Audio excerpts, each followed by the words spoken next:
Plot plot হইয়া গেছে কামনায় মিলত দোয়া উদ্যোক্ত মানুষের জন্য কিছু চাওয়া খাদ্য একটা মানকে পৌঁছবে আর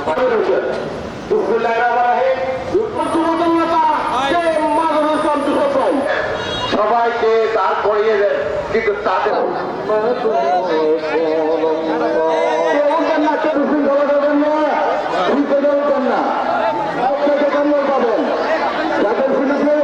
আমরা সবাই ঐক্যবদ্ধ হবে। এখানে কোনো আওয়ামী লীগের দোষরের ছাই নাই।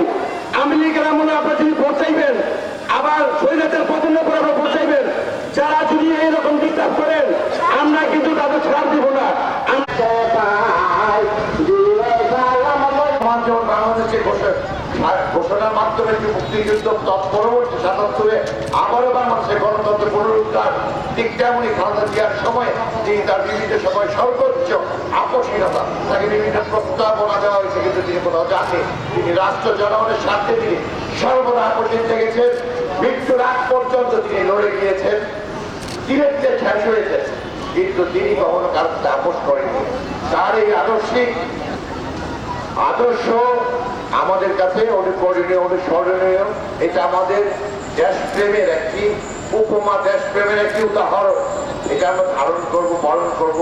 এবং আমরা দেখছি তারেক রহমান তার পিতামাতার মতোই যথেষ্ট উত্তরসূরি আদর্শিকভাবে তিনি এগিয়ে আসছেন। যেইভাবে